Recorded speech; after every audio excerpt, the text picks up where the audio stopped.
৪৫তম বার্ষিক অনুষ্ঠান পালিত হলো বিরন্দ মঞ্চে। পরিবেশনায় সাঁকো, প্রযোজনা সাম্প্রতিক নথ। এই সান্ধ্য অনুষ্ঠানে ছিল রবীন্দ্রনাথের কবিতা আবৃত্তি, নাচ, গান এবং গীতিনাট্য।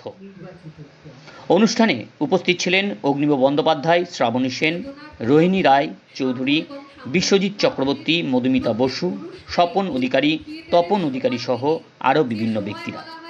এই অনুষ্ঠান কেমন ছিল এবং অতিথি থেকে শুরু করে সাম্প্রতিক নর্থের সদস্যরা ঠিক কি জানালেন দেখে নিন এক নজরে আমাদের।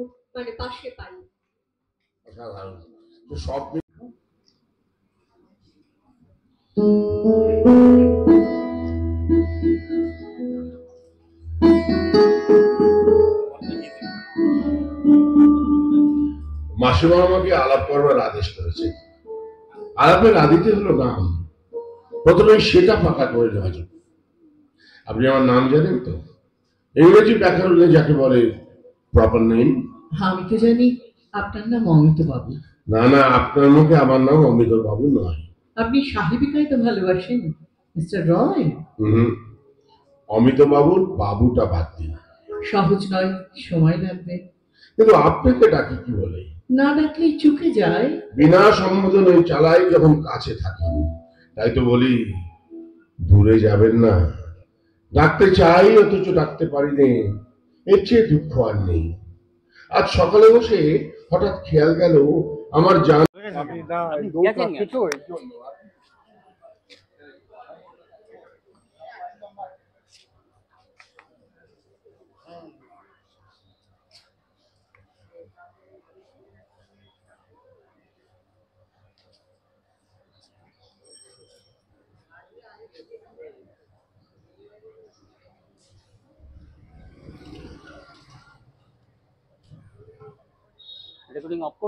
সম্পর্কে আমি তো বিশেষ কিছু বলতে পারবো না, কারণ আমি রবীন্দ্রনাথের গান, নাটক এগুলো শুনি এবং কয়েকটা নাটক, ছোটদের নাটক, সেগুলো করাই, ভালো লাগে।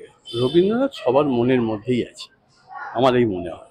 সঙ্গীত মানে যেটা বললেন, গীতং বাদ্যং নৃত্যং, তো এই সবটা নিত্য সঙ্গীত। এবং আমাদের খুব সৌভাগ্য বাঙালি হিসাবে যে আমরা রবীন্দ্রনাথ ঠাকুরকে পেয়েছি, এবং তার গানকে নিয়ে আজকে সারা বিশ্ব, শুধু আমরা বাঙালিরা নয় কিন্তু আমরা বাঙালিরা গর্বিত ভীষণ যে আমাদের রবীন্দ্রনাথ ঠাকুর আছেন। সেই জায়গাটায় আজকে সাম্প্রতিক নর্থ যে অনুষ্ঠানের আয়োজন করেছেন, বহু বছর ধরে এই অনুষ্ঠান করছি, এই যে অনুষ্ঠানের আয়োজন এবং এত শিল্পী এখানে আসেন,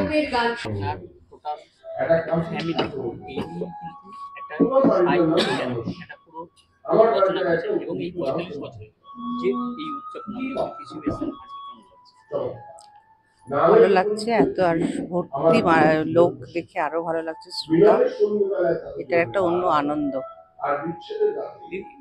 যে রবীন্দ্রসঙ্গীত আজকে সারা ভারতবর্ষে, সারা বিশ্বে সমাদৃত, সেখানে কিন্তু আপনি এবং আপনার পরিবার একটা স্থান করে নিয়েছে।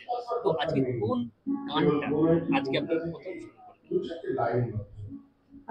কোনো কিছু ভাবিনি। আমার মার গাওয়া একটা গান যেটা খুব জনপ্রিয় হয়েছিল, আমার ভাঙা পথের রাঙা দোলায়। মাতৃদিবসে আজকে যারা নতুন রবীন্দ্রসঙ্গীত শিল্পী, নবাগত, শিখতে হবে। শুধুই প্রোগ্রামে গাইবো আর টিভিতে মুখ দেখাবো করলে চলবে না, আগে শিখে নিয়ে হয়তো একটু তুলে নিও, একটু মনে পাচ্ছে। এটা আমাদের আশীর্বাদ, কারণ সাম্প্রতিক নর্থ ৪৫তম বর্ষ। আমি যখন বক্তব্য রেখেছি তখনও আমি বলেছি যে আমরা অনেক কষ্টের মধ্যে রবীন্দ্র সাধনা করি, মানে আমরা কোনো পুজো আর্চার মধ্যে থাকি না। কবিগুরু রবীন্দ্রনাথ ঠাকুরই আমাদের দেবতা। আর সাম্প্রতিক নর্থ আপ্রাণ চেষ্টা করে, আর এই গুণী শিল্পীরা আমাদের সাম্প্রতিক নর্থের নামে উজাড় করে দেয়, আসে। আজকে রবীন্দ্রসঙ্গীত এমন একটা ধারায় পৌঁছেছে যেখানে কিন্তু প্রত্যেকেই রবীন্দ্রসঙ্গীত থেকে কিন্তু বেশি ক্লাসিক্যাল থেকেও বা অন্যান্য সঙ্গীত থেকে বেশি গ্রহণ করছে। হ্যাঁ, সেটা তো ঠিকই, কিন্তু আমাদের সংগঠন যেই রকম অঞ্চলে, সেই অঞ্চলে দাঁড়িয়ে এই আমাদের রবীন্দ্র ভাবনা, রবীন্দ্রনাথকে নিয়ে অনুষ্ঠান করা একটা টাফ, কিন্তু তার মধ্যে দাঁড়িয়ে এই যে আমাদের সমস্ত সদস্যরা আপ্রাণ চেষ্টা 2 মাস ধরে, আজকের এই দিনটা অনুষ্ঠিত হওয়া 2 মাস ধরে এই অক্লান্ত পরিশ্রমের ফসল। সামাজিক একটা বার্তা দেয়, সেটা কিন্তু তুলে ধরার দায়িত্ব এবার আপনাদের সংস্থা, কেন প্রত্যেকেই বলছে, প্রত্যেক শিল্পী বলছে। চেষ্টা করব, সকলের কথা যখন বলছে নিশ্চয়ই হবে, নিশ্চয়ই ভাবনায় আছে অবশ্যই। Thank you. রেকর্ডিংয়ের সাথে আপনার নাম দিয়েছেন। সুমিত পাল, সাম্প্রতিক নর্থ, আর আমি নিজে ফিজিওথেরাপিস্ট। Thank you. হ্যাঁ।